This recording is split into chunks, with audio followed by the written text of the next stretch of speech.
Okay, welcome to the Southern Ocean portion of our bipolar session. Lori and I have talked about, comparing and contrasting these two polar systems, and sort of the theme we came up with was, the Arctic changing faster than we can observe it, while the Southern Ocean has been sort of historically under-observed, such that, pretty basic things like the sign of the annual CO2 flux, for instance, are not actually very well known, right? So the talks in this session are sort of nominally arranged in terms of spatiotemporal scale. So first we're going to hear from Jeff Bowman. He's going to talk about variations in microbial ecology along the western Antarctic Peninsula. Then Magdalena Carenza is going to tell us about intraseasonal variability, to some extent driven by synoptic systems in the atmosphere, and the impact that has on upper ocean dynamics across the Southern Ocean. Then Matt Masloff is going to give a report from the SOCOM project, where they're doing something pretty novel and cutting edge, in that they're using numerical models to assimilate physical and biogeochemical observations to try to create a Southern Ocean state estimate that includes biogeochemical variables. This has not been done on this scale previously. And then finally, Barney Balch is going to talk to us about making the calcite belt great again, and thinking about how, again, in this theme of spatiotemporal scales, a component of what the Southern Ocean exports to the rest of the world, in particular, the properties of waters in the subtropical low-latitude thermocline. So with that, I'd like to turn it over to Jeff for our first talk.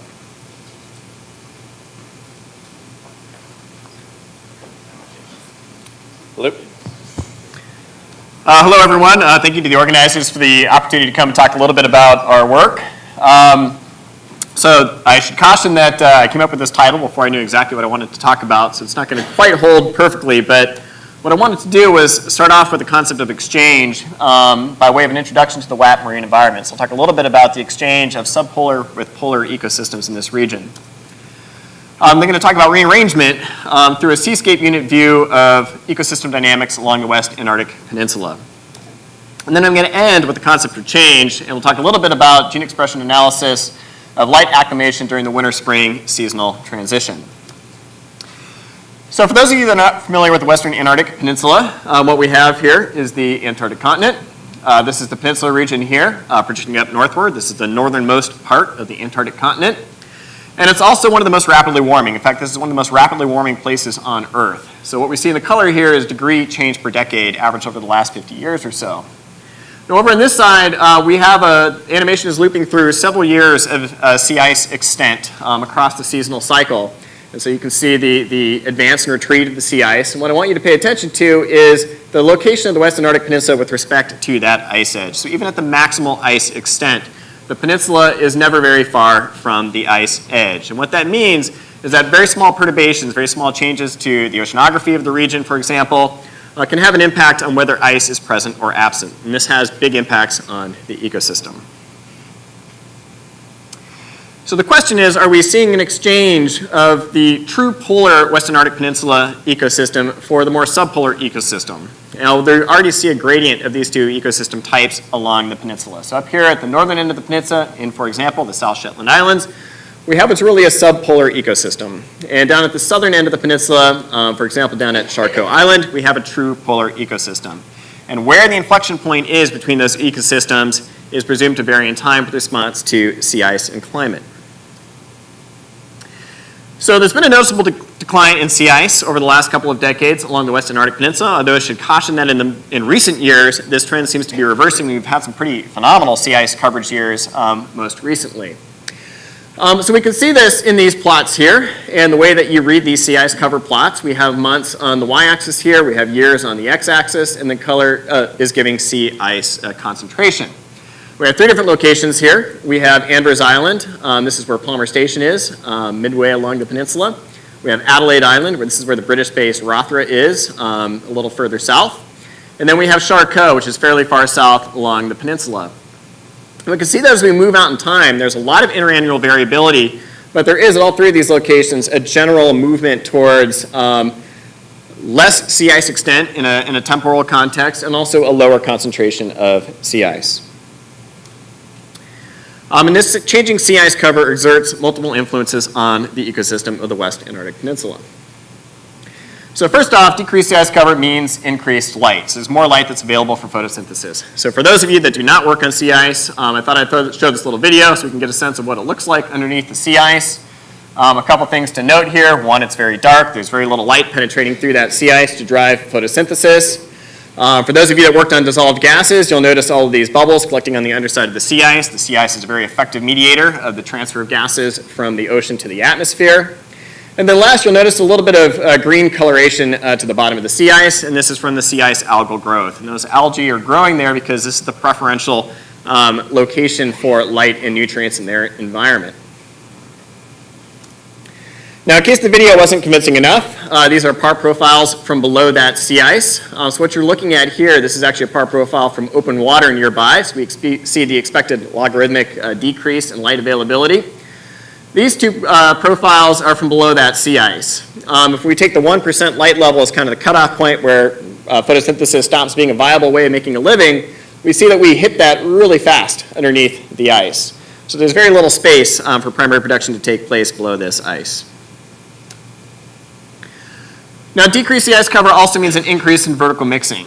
The coastal Antarctic environment is a very windy place. Sea ice is a very effective mediator of the momentum transfer between the atmosphere and the ocean. So as we remove the sea ice, we have a much greater potential for increased vertical mixing. This, of course, reduces the light that's available to the phytoplankton as they're mixed deeper in the water column. And it also increases their physical losses through advection and through subduction at the base of the mixed layer.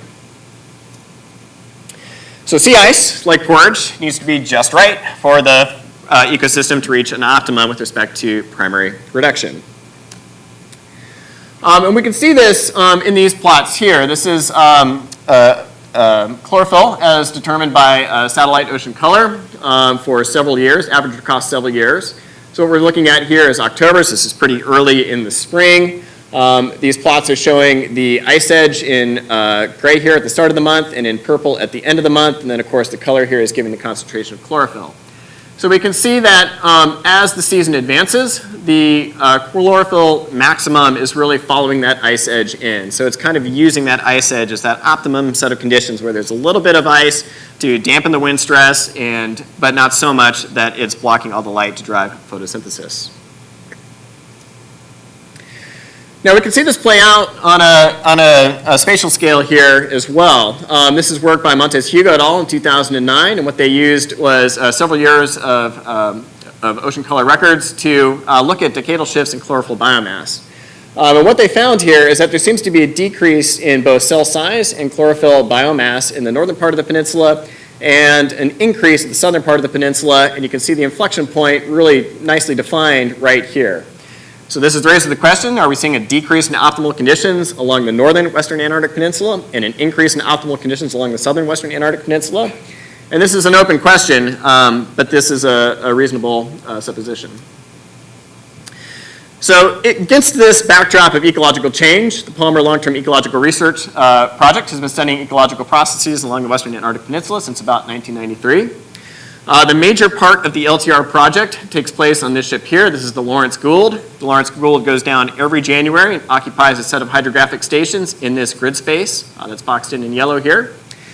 At the same time that the ship is occupying those hydrographic stations, there's a team that sits at Palmer Station, which is located right there. And they occupy a couple of coastal stations, but they do it twice per week when conditions allow across the entire seasonal extent. So here we get some spatial breadth to the time series, and here we actually get temporal extent to it. So we wanted to identify ecological trends via a Seascape unit classification approach based on key parameters that are collected by the LTR project. And what we started with were these parameters here. We started with temperature, salinity, silicate, nitrate, plus nitrate, phosphate, and chlorophyll. And I'm not going to go too much into the methods here, but what we did was we took these and we used them to train a self-organizing map. This is a two-dimensional depiction of that self-organizing map, and the map units here have been clusters into what we call Seascape units, such that parameters or vectors of these parameters are occupying similar spaces within this map. Now, what this allows us to do, what the SOM allows us to do, is very efficiently classify new data into this space. So once we developed this SOM, it serves as a classification model. We could go back to the original data and create objectively mapped surfaces of all of these parameters. By taking those surfaces, we can then project these Seascape units back into the original space.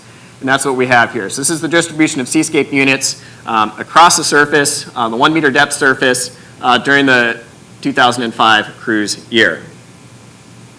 We can then look at the distribution of these Seascape units across time and space to try to understand ecological trends that we wouldn't be able to observe identifying individual parameters alone. So the utility of this method can be illustrated by looking at the temperature and salinity data for the Western Antarctic Peninsula. So this is a fairly typical TS plot for the Western Antarctic Peninsula. This V shape is very characteristic. We have up here our upper circumpolar deep water. This is warm, salty water, usually nutrient rich. It's coming from an intermediate depth in the ACC and spilling up onto the shelf. Here we have winter water. This is very cold water of an intermediate salinity that's formed through heat loss to the atmosphere and brine rejection during ice formation. And then up here we have surface water, and this is relatively nutrient depleted water that's been influenced by melt and warmed by the sun. Now, if we color these points according to what Seascape unit they belong to, we see a different layer of data kind of emerging from this TS plot. We can see that a lot of these water masses are actually composed of several different Seascape units, and these Seascape units indicate differences in terms of either chlorophyll concentrations or macronutrient concentrations. So looking, for example, at winter water, we see that there are actually 2 Seascape units that occupy this winter water space, and these differ in terms of their macronutrient composition. So here we can see that Seascape Unit 2 tends to have more macronutrients than does Seascape Unit 3. So what we did was looked at the relative abundance of these Seascape units across the extent of the LTR cruises. We find that the LTR cruises form 2 significant clusters based on Seascape unit relative abundance. So we call these type 1 years up here and type 2 years down here. Now, type 1 years are dominated by Seascape Unit 8 or Seascape Units 2 and 3. Seascape Units 2 and 3 being those winter water seascapes that I talked about previously. Whereas type 2 years are dominated by Seascape Unit 1, shown here. Now, here's what this actually means in terms of the difference between Seascape Unit 1 and 8. And I'm not going to go into a lot of detail on the mean parameters associated with these Seascape units, but I'm going to focus instead on the distribution in space of these Seascape units. So what you're looking at here are climatologies of these Seascape units. So where you see green here, darker green indicates that that pixel on this plot has been classified as that Seascape unit for the maximum number of times, maximum numbers of years that we have observations. Going out to white and then gray, we have lesser numbers of observations. Going out to 0 observations indicated by gray. So we can see that Seascape Unit 1 is generally concentrated in the offshore environment, whereas Seascape Unit 8 is generally concentrated in the nearshore environment. And so during type 1 years, when Seascape Unit 8 dominates, we have a greater extent of nearshore conditions across our area. And the opposite is the case during type 1 years. Now this has a big impact on where chlorophyll biomass is found within the study area. So the colors now are indicating the fraction of chlorophyll that's associated with each of the Seascape units for each of these years. We can see that during type 1 years, almost all of the chlorophyll that's available in the study area is associated with Seascape Unit 8, and in type 2 years, it's the opposite. It's almost all associated with Seascape Unit 1. Now, what that means is that there's a difference in where chlorophyll is distributed across the study area in these 2-year types. And so where you see blue on this plot, you've got chlorophyll biomass that's higher in type 2 years, and where you see red, it's higher in type 1 years. So in type 1 years, chlorophyll is generally concentrated up in the nearshore environment, very close to the coast, and in type 2 years, it's generally concentrated in these particular features, kind of a little bit more offshore in the mid-shelf region.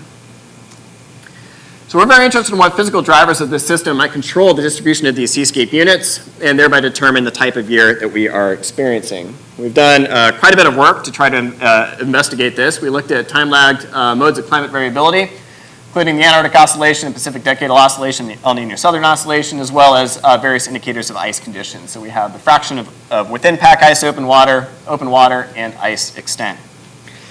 Now I'm only going to kind of give the simplest depiction of this data because they illustrate the point quite nicely, although we did quite a lot of other work to validate this.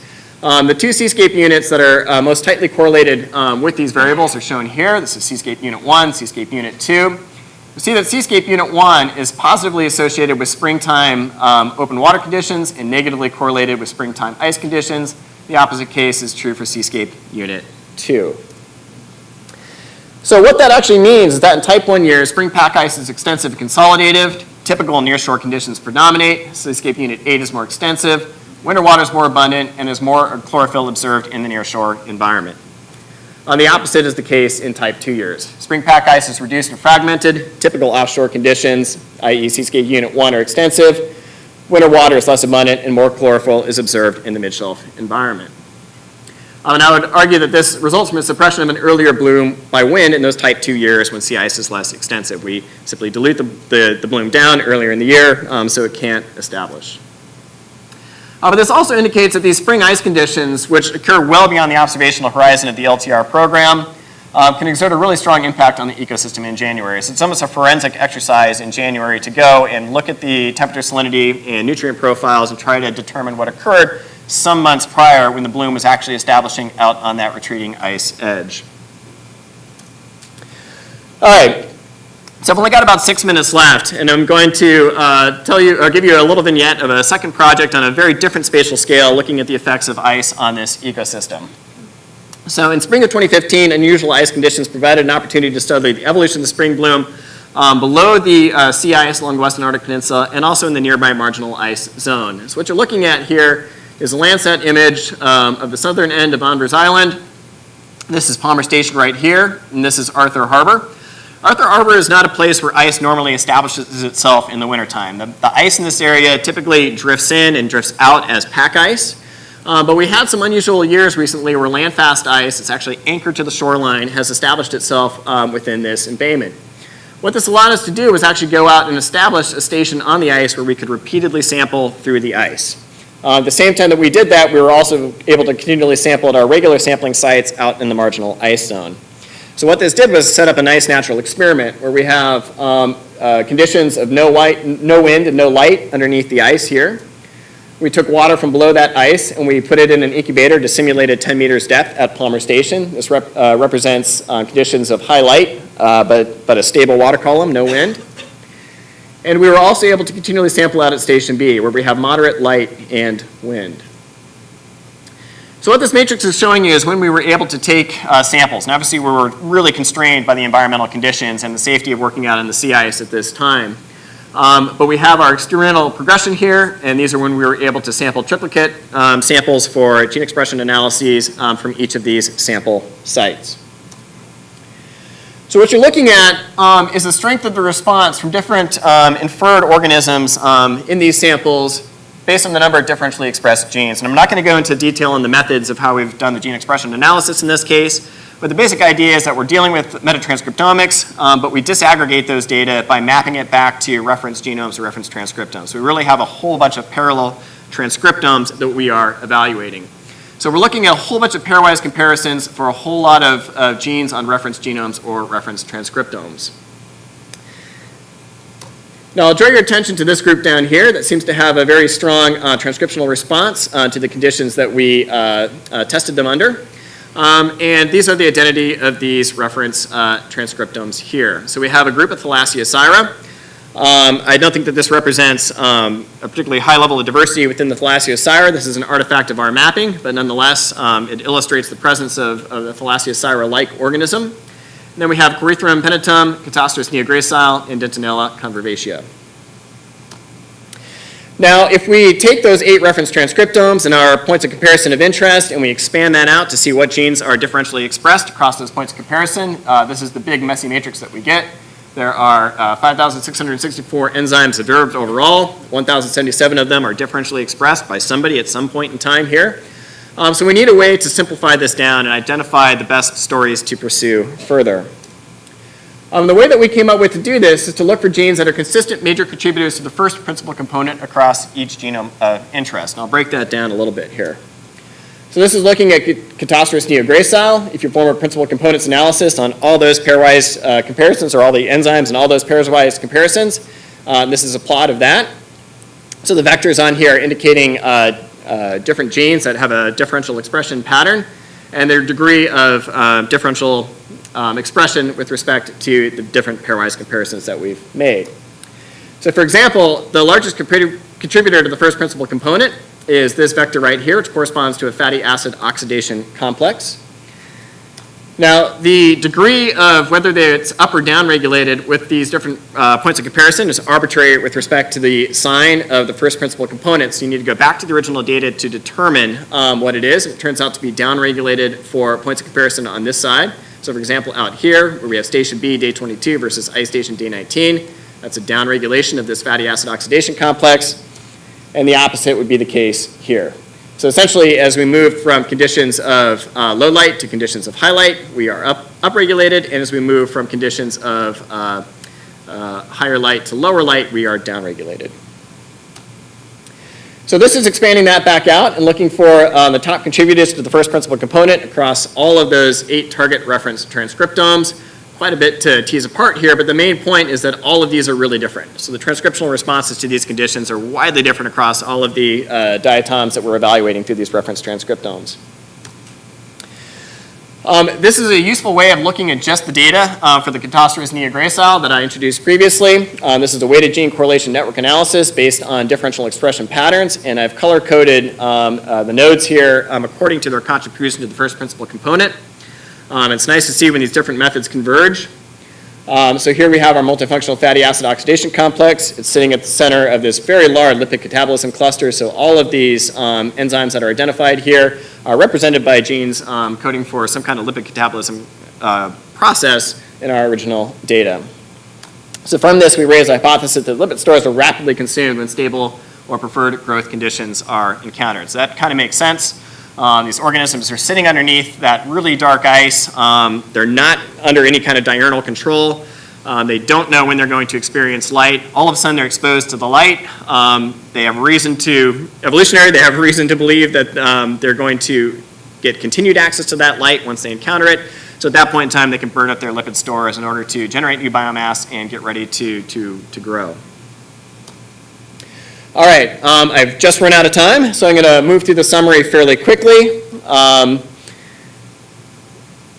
move on to my acknowledgments. In particular, I can go back and cover that if anybody has particular questions on the summary, but I wanted to make sure that I have time to acknowledge everybody who's helped with this work, in particular the Palmer LTR project and the crew of the ARSP Lawrence Gould and the staff at Palmer Station. I'd be happy to take any questions.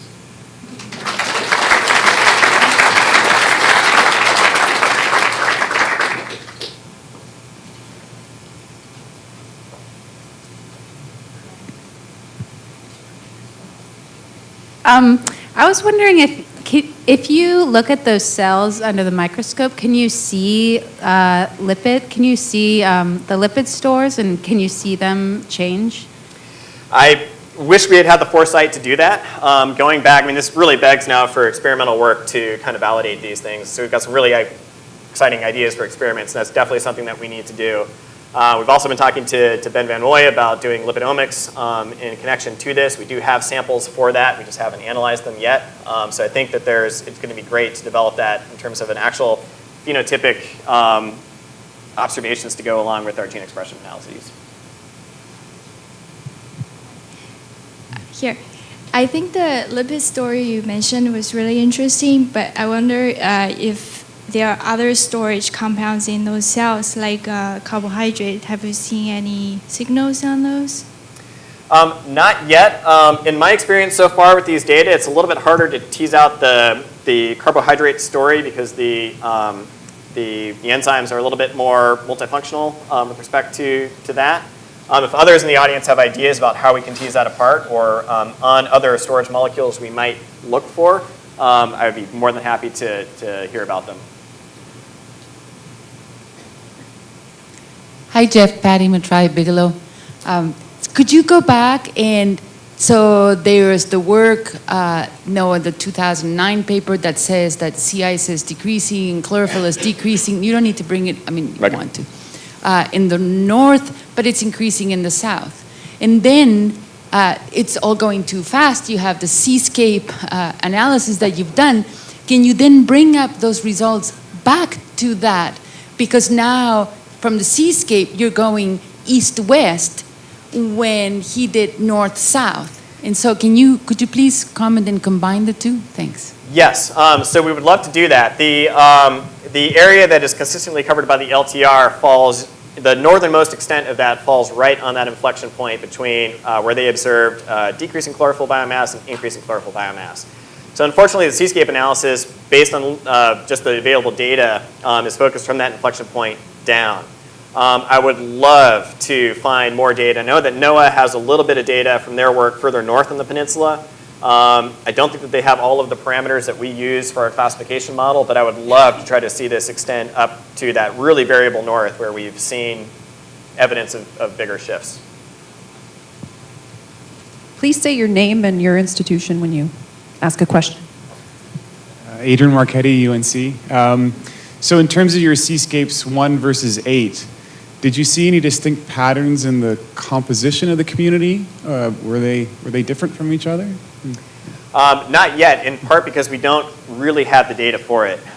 So as you know, the 18S work out on the grid is something that's just now kind of coming online. I'm really excited to see that data start to come out. We can start to move the Seascapes forward and start to layer other stuff on top of it. I haven't yet looked at the lipid data. So the LTR recently published a compilation of the pigment data for the last number of years, and I am overdue on looking at that to see if that corresponds in any way to what we've observed here. And then to extend that idea a little bit, the next thing that we need to do is start to try to link this to the upper trophic levels. So it's great that we see these interesting patterns in terms of the physics and the nutrients, but if it doesn't mean anything from a trophic perspective, then it's not a particularly worthwhile exercise. So we need to start layering these other ecological data that we have on top of it. Okay, let's thank Jeff again. And